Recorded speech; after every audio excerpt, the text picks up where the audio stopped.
प्रिय श्रोताओं, पिछली कड़ी में आपने सुना कि कैसे राजा सगर के 60,000 पुत्र अपने ही अहंकार और अधैर्य के कारण कपिल मुनि के शाप से भस्म हो गए।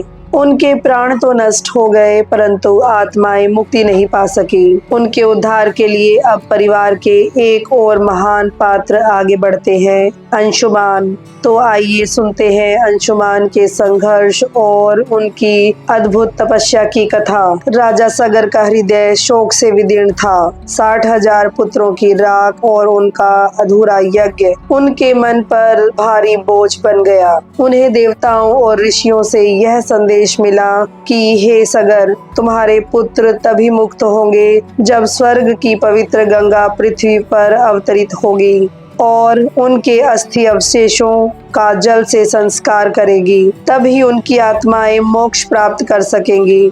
सगर वृद्ध हो चुके थे, अब उनके लिए कठिन तप करना संभव नहीं था। उन्होंने अपने पौत्र अंशुमान को यह दायित्व सौंपा।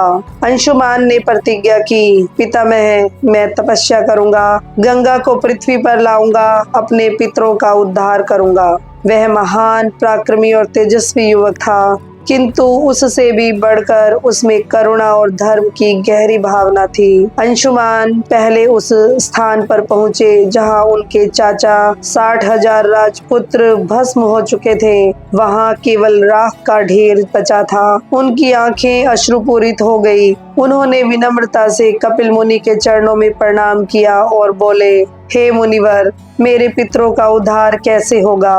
उनके पाप तो आप जान चुके हैं। अब मैं प्रार्थना करता हूँ, मार्ग बताइए। कपिल मुनि का हृदय अंशुमान की विनम्रता और श्रद्धा से पिघल गया। वे बोले, वत्स अंशुमान, तुम्हारे पितरों का उद्धार तभी होगा जब गंगा स्वर्ग से पृथ्वी पर उतरेगी। उसके जल से उनके अस्थियों का संस्कार होगा, परंतु यह कार्य सरल नहीं। गंगा का वेग अत्यधिक है। जब तक कोई महान तपस्वी शिव जी को प्रसन्न कर उनकी जटाओं में गंगा को धारण करने का वरदान ना पाए, तब तक गंगा पृथ्वी पर उतर नहीं सकती। अंशुमान ने यह सुना और गहरे विचार में डूब गए। उन्होंने कठोर तप का आरंभ किया। हिमाचल की गुफाओं में जाकर वर्षों तक वे मौन और उपवास में लीन रहे।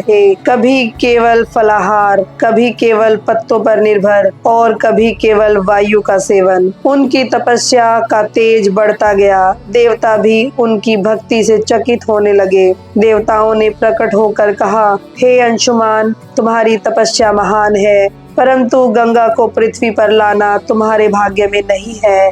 यह कार्य तुम्हारे वंशजों में से किसी महान पुरुष के द्वारा होगा। अंशुमान ने यह सुना तो निराशा छा गई, किंतु उन्होंने हार नहीं मानी। उन्होंने प्रणाम किया और कहा, यदि यह मेरे भाग्य में नहीं तो भी मैं अपने पुत्र और वंशजों को यह दायित्व सौंपूंगा। किसी भी रूप में हमारे पितरों का उद्धार अवश्य होगा।